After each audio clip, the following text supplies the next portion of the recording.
We almost had someone else, but they're also going through a lot right now, so they're not on tonight. So I see. So it's just the two of us, and I'll introduce who after the theme song.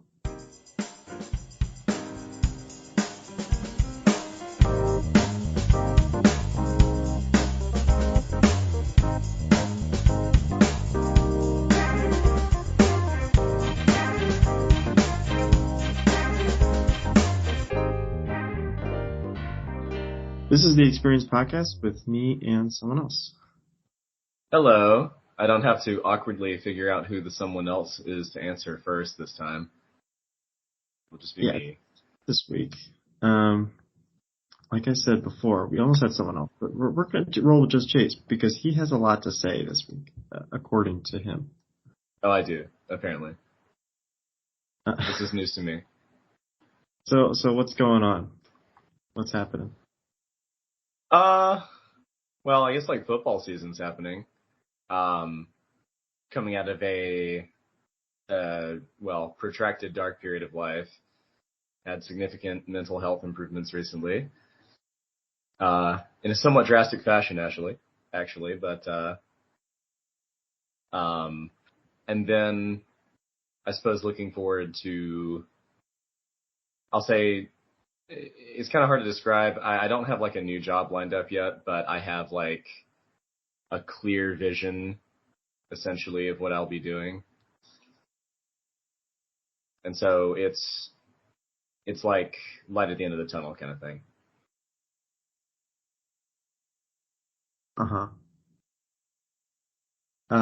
You've talked about your personal life a lot on this podcast.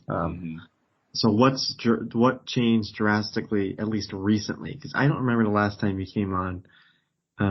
Maybe like a month and a half ago or so. Oh, was it that long? Things have changed since then. Well, it's just been slow, grindy improvements. You know, as I mentioned last year, I kind of bottomed out in terms of mental health and other things.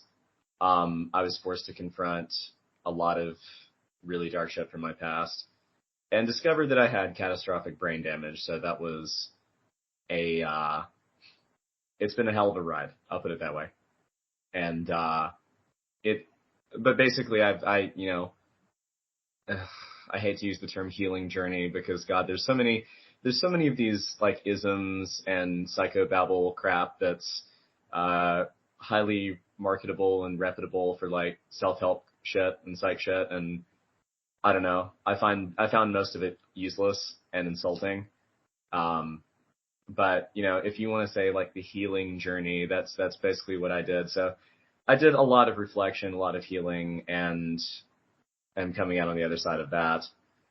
And that has, kind of made me a wiser person, I'll say. So that's been occupying me for like 10 or 11 months. And,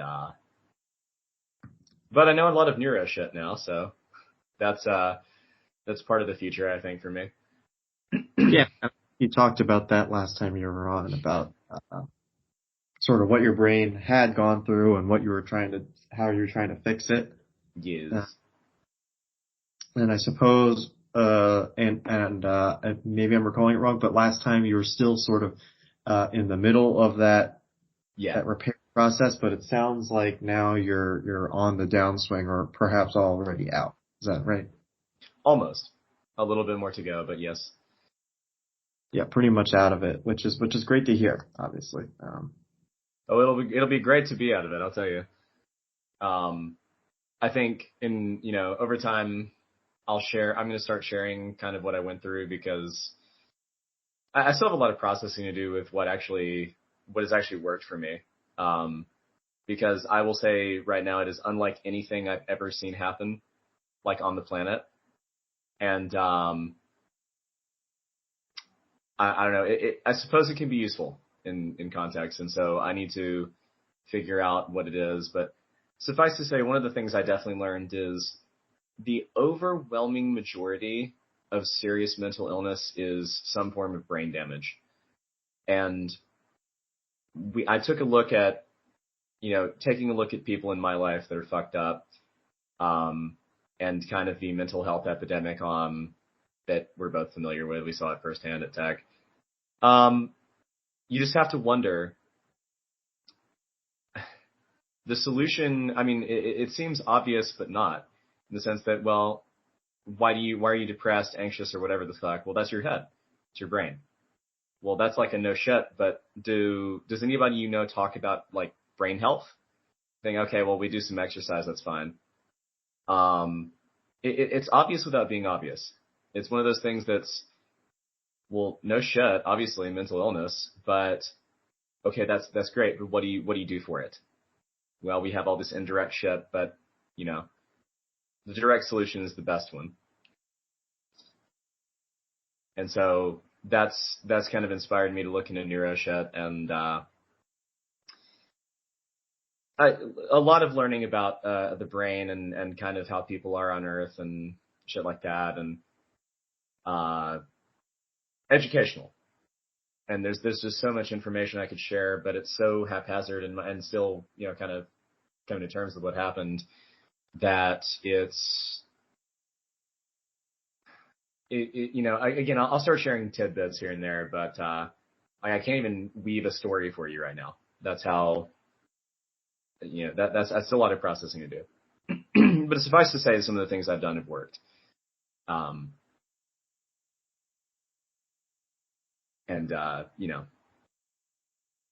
That's paid dividends after a long time of being stuck in the mud. So then, and you kind of hinted at this earlier, is neuroscience, is that what you're going to get into career-wise? Is that what you're getting at? Possibly. I think it'll be a component, but not entirely.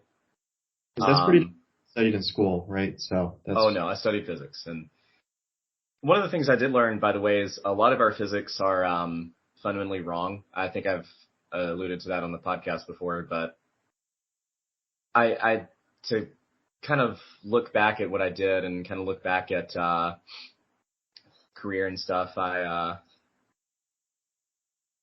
it becomes inescapable when you start, because I did a lot of, a reading of papers and everything, dove in literature of a number of different fields, and it's inescapable. And that was kind of a heart sinking moment to know, a thing that I've studied for a long time. I will say there's a great amount of fake shit in physics, as well as misunderstandings. And it explains why we're stuck. And that's kind of a different topic than the neuro shit, but it's kind of important, and it would be nice for neuro if you could have, let's say, a machine that, I don't know, maybe accelerates the regeneration of your cells or something like that. And why we haven't built it is because our understanding of particle physics and molecular dynamics and stuff like that is flawed on a fundamental level that we're just now discovering at like Fermilab and CERN and shit. So that was jaw dropping. It really was. And I suppose, but I've kind of gone off track on that. But how I would say, it relates to neuro is, I was doing a bunch of like plasticity work and, stuffing my brain full of shit while I waited. And, I kind of literally, it's going to sound weird, but literally increased my IQ, because when you grow new white and gray matter, you can literally process more information. And so I feel like I could understand things more where I couldn't before in college. And so that was also an eye-opening moment. And it also, I suppose, kind of opened my eyes as to why some people struggle, let's say, with learning disabilities. Again, I'm literally bouncing all over the place. There's so much I could share, but suffice to say, using my own journey, kind of what I've learned and studying the things that I have, if I'm going to continue, as a career or whatever, it's definitely going to involve something neuro here, I think. I don't know if it's like research or like practical applications or something like that, but that is, like I said, I don't have a concrete vision of what I'm doing, but I know where I'm being guided is where I'll say. and it's like a lot of brain shit. And that's become that should be at the forefront of our society right now, because that is, in more ways than people appreciate and can possibly know, one of the worst things that is on earth for human beings at this time.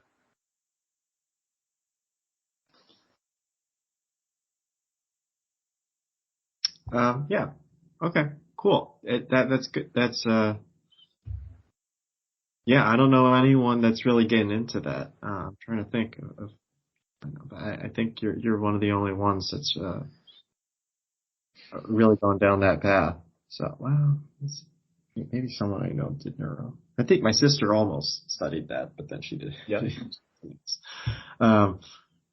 Okay. Yeah. So what else in does the future hold then, other than, I mean, you talked about your career and sort of the neuro, the science of it all. Like what else is going on then for future Chase? Well, I'd put it this way.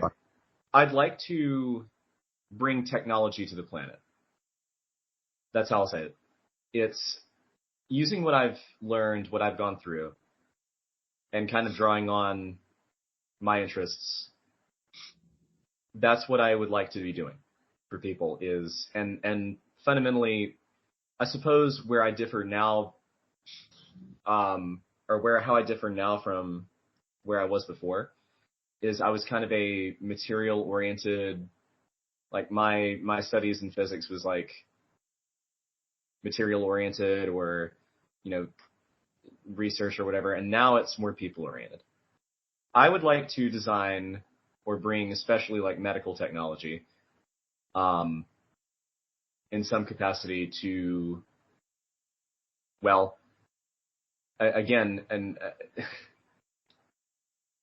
there's so much I could touch on, but basically I think I'd like to combine a hopefully updated version of physics soon with medical technology and make something that can, fix people to a degree, or at least allow them to, if they choose, fix themselves, right? I have weird philosophy on that, but it's not a compunction for me so much as after what I've gone through, it's like a calling, if you will, almost like vaguely spiritual, if you will, considering what I know now about people here and what I know about the brain. And it's like, holy shit, it explains so very much. It explains so very, very much about what is going wrong with modern society. People are sick in the head. And not only that, there's a potential for our brains to be a lot better. A lot better. And that gets into ethical discussions of, like biohacking, like genetic engineering, that kind of shit. But that's stuff that we're going to have to tackle anyway. And we need the cognitive capacity and the mental health background to face those challenges in the future. And I see so many, especially young men, but young women as well, especially, our generation, but younger in particular, who were abandoned, fucked up, damaged, and it became clear why. Or rather not why, although I suspect, but what the effects are and how those effects are, or what the cause of those effects are. Being a lot of brain damage, a lot of just not understanding where we're at, kind of, if you want to say evolutionarily, but also with respect to, what's going on in our own head. And that's just really critical for people to be healthy again. And so that's why I'm saying, like, I'm going to be doing NeuroShed, is because it's something that I think it's going to catch on. It's already catching on if you look at like podcasts of like Andrew Huberman or whatever. He's a kind of Stanford research neuroscientist, but it's becoming more obvious that a mentally unwell society cannot function. And if we're going to tackle these serious problems, then we need to make people mentally well. So that's kind of a calling of mine now from what I went through. And I'd like to pursue that in the near future.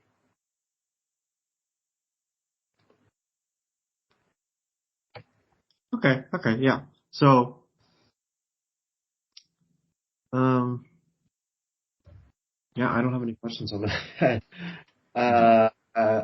I mean, I was gonna.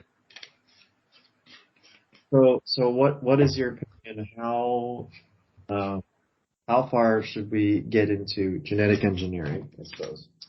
Very. Here's my argument. Well, actually, let me not share. I have borderline conspiratorial opinions about things on Earth that I won't bother sharing. I don't like to share things I don't have direct evidence for. So I will keep my opinions to myself on this. But suffice to say, when it comes to genetic engineering, highly recommend that we investigate and invest. You look at the mRNA vaccine. That's already a form of gene therapy. It's fucked up gene therapy, for sure. It's not really first stab, but it's let's use a virus to genetically modify things in the body and hopefully like treat cancer and shit like that with the mRNA vaccines. But that's already here. You know, we've looked in our sci-fi for 50 years and like, oh my God, gene babies. That's coming. So we need to get ahead of the curve and make sure that we embrace that ethically. Within genetic engineering for the species is the potential for evolution. And because we're going to be faced with this question regardless, and this is where I'll differ with a lot of people, we're going to be faced with questions of eugenics, faced with the ethics of, well, can you afford gene therapy? What of its accessibility? Should we modify things? And specifically, what I would say is modifying the brain. That's something that we should be looking into literally if everyone were more intelligent, for instance, we're going to have a rapidly advancing society where people are smart enough to solve problems much faster and much longer. I'll put it that way. So my argument is we need to pursue it and we need to understand that it's not going to be pretty. It's not going to be a pretty picture of, it's fraught with dangers, but we have to because we're being forced to anyway. And we might as well embrace the potential of it and sort of accelerate our evolution, if you will. Because the potential for building a new Earth that is so very much better than the last one, if we're going to be forced into exploring that shit anyway, we might as well, embrace the positive.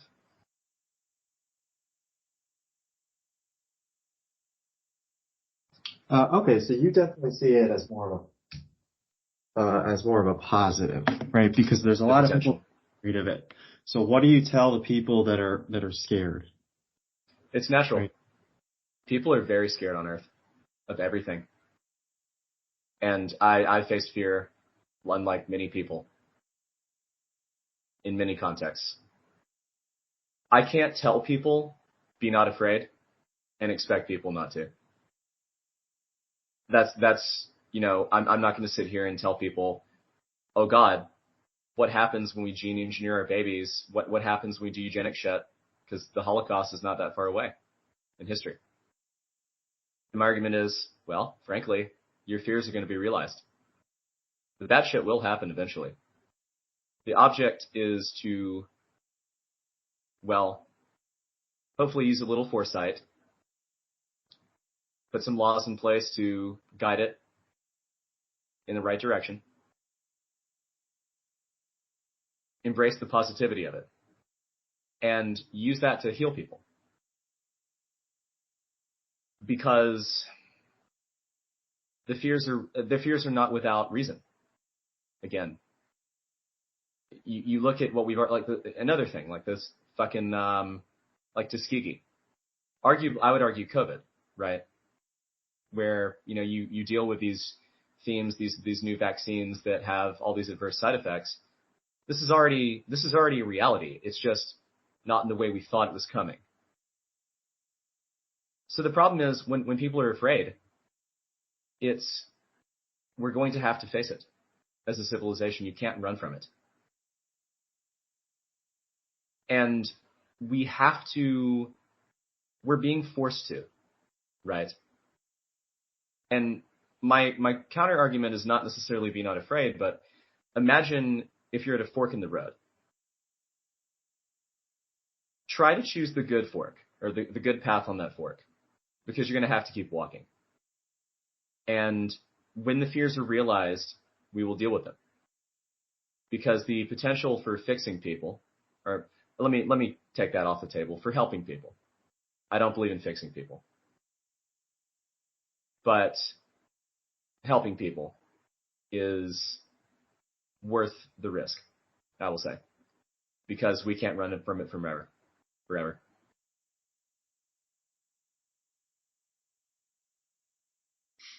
Okay, let me add some more fuel to this fire, because there's another hot topic, nowadays is AI, right? AI. So how does do you see AI play into this at all? Because I'm just asking you all the controversies, right? Like, yes, please. No, I love discussing, and I'm glad you're bringing this shit up, because I love discussing uncomfortable things with people, because the average person does not want to confront this, and the average person will be made to confront this. Yeah, that's why I'm asking you, because I feel like you can offer a unique perspective on these sort of topics that make people uncomfortable. Right. So AI, yeah. So like I said, AI. So go ahead. So there's this notion of the AI singularity is what I'm familiar with hearing, in the sense that the robots are coming to take our jobs and enslave us. You think of the Matrix, you think of iRobot. This is the same kind of, really, it's the same kind of seed of fear, if you will, that germinates and spreads to the gene therapy shed. It's fear of what technology will do to the human being, because we're attached to our form. Is the AI overlord coming? Are we going to be enslaved? And the answer is no. Once again, AI is happening whether we like it or not, and I think it's inevitable, and an overwhelming positivity. In fact, in some ways, it's, I would say, fraught with less danger than, or whatever that phrase I'm trying to do. It's not quite as dangerous for us, I think, as like gene therapy is, because the technology has the ability to liberate the average person from so very much. You think about one of those the Jetsons or whatever, the cleaning robot, or the breakfast robot, the breakfast machine from I forget which movie it is. That saves you. That's just an example of some robot being used for good. Now you also think, what about military machines? What about hacking your ship? It's all coming. And my argument is much of the same as gene therapy. Or genetic engineering. It's that it's coming.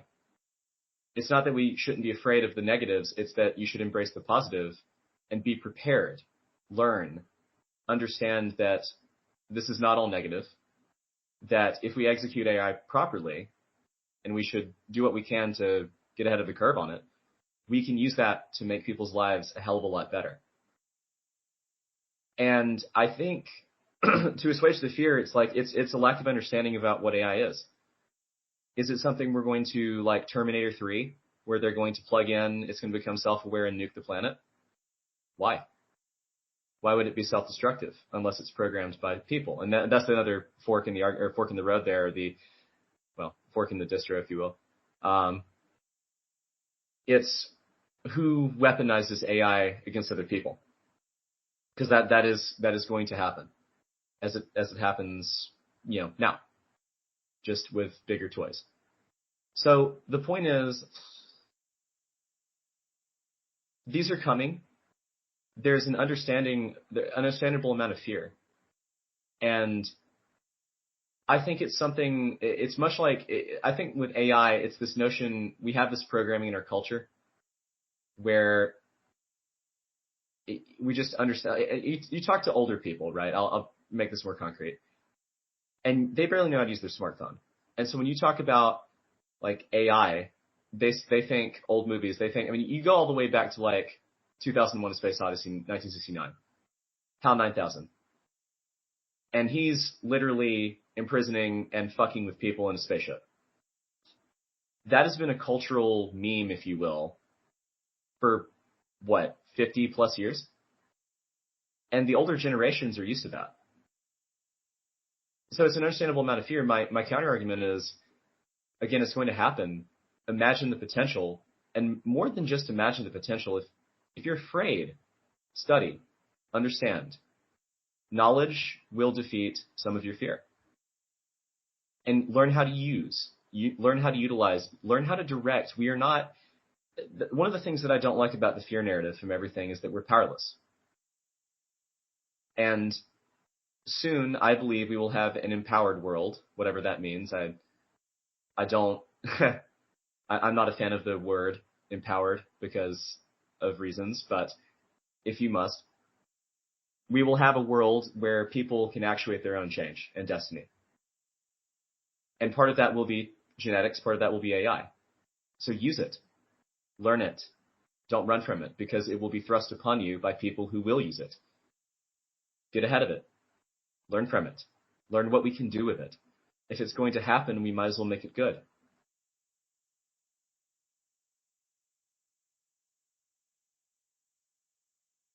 That and all the cool robots we can use.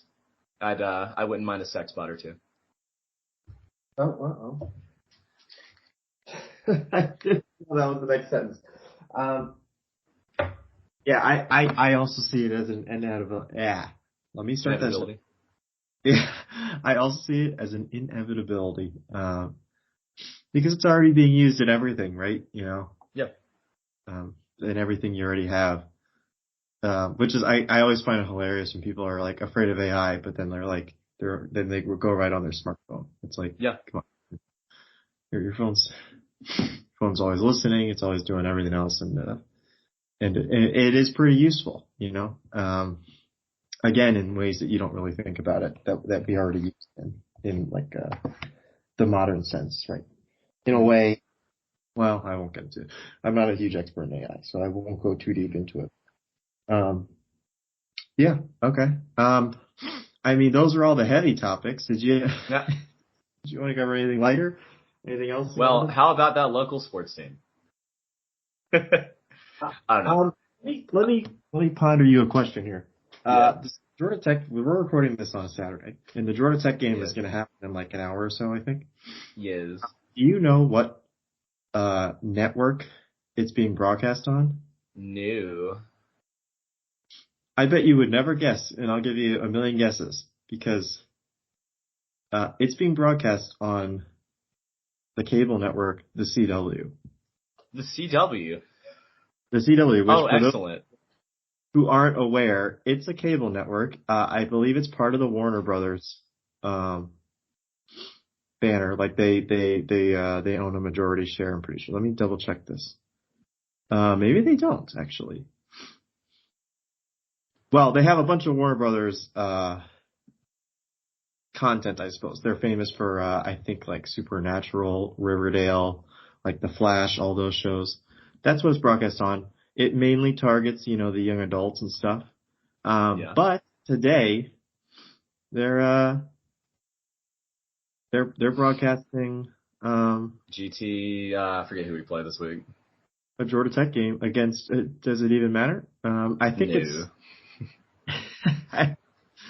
I think it's Wake Forest. Okay. You know what? Here I have. They were a Warner Brothers company, but Nexstar purchased a majority stake last year. So I was kind of. But I guess now I'm reading it, and they're focusing on sports now. So. Oh, lovely. There looks like they're going to broadcast a lot of ACC football and basketball games. You know what? Okay, Jace, I have the answer here. I should have just read up on this before I started talking. If anyone remembers, a lot of the ACC games were on the regional sports network thing. Yeah. Which I think went under, or they couldn't afford the contract anymore. So now, basically, the CW has taken over a lot of those games. So the games that used to be on Regional Sports Network is now on the CW. Yeah. Well, so that's it. There's your answer. That's incredible. I have caught highlights of GT this year. It is interesting to see a real quarterback under center for GT. I don't know about King's upside or anything, but he can throw an accurate pass down the field sometimes, and that is something I've yet to see in the entire fandom I have been with GT. So that's fun. And as usual, our defense is abominable, so it's not really amounting to much. Yeah, I was gonna say that the offense has actually been fine this year. I think they were like number one for the first 2 weeks. They were number one in the conference in passing yards, for what it's worth. Yeah. So it's but the defense is always bad, and I don't know how to fix it. And it seems like they're always like playing the fourth and fifth string corners. Yeah. You know what I mean? Like the secondary is always like freshmen that were not supposed to be on the team, but somehow like they're starting. I don't know how it was. I don't know how they're always getting injured and stuff, but right. Yeah, well, that's that. That wasn't really a good topic, but it was just something that I was like, why is it on the C? Because I looked it up. I was like, oh, game's probably this. The CW. CW. Yeah, but I guess they're doing golf. Yeah. It could be like Nickelodeon, like the Nickelodeon playoff game. Was it like Mitch Trubisky? Or no, it was the Mitch Trubisky Bears at the New Orleans Saints a couple of years ago, and they got bodied, and then they won the MVP, or Mitchell Trubisky won MVP, Nickelodeon's most valuable player. And that was hilarious. So do you think there's going to be slime cannons at this game? Well, that could only improve the product. That probably could. That would be interesting. They are working on children's programming, so there you go. Yes, okay. I'm happy to discuss any topic at any time, though, because I don't know. I don't believe in pulling punches when it comes to discussing anything. I think that makes for a very unlistenable experience. Yeah, no, I appreciate that. I think we can end it there. It was pretty heavy this episode, so I don't want to overdose our audience here. Yes, please don't OD. That is bad for you. Will damage your brain. We've got a decent length. So, was there anything else, before we head out that you wanted to cover on the show? Any urgent things to talk about? Well, I mean, I guess one of the big changes that I've noticed is that when people are healthier, they're more optimistic, because that's where I'm at now. I actually can see, because COVID was so fucked up and so bleak for humanity on this planet, it's been hard to see the positives. But for once, I can actually see ways that our species can, make a new Earth, so to speak. And I'm looking forward to being a part of that. I know you will be. And anybody in your audience, I mean, again, don't minimize your importance in that. You're not just a passenger, so to speak. That's kind of one thing that I really struggled to tell people during COVID that I can finally voice, is that you're not a passenger just because you're a number on a spreadsheet, right?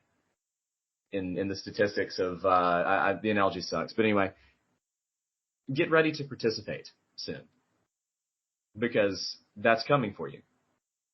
And well, I can't say really more of that. Just be prepared soon.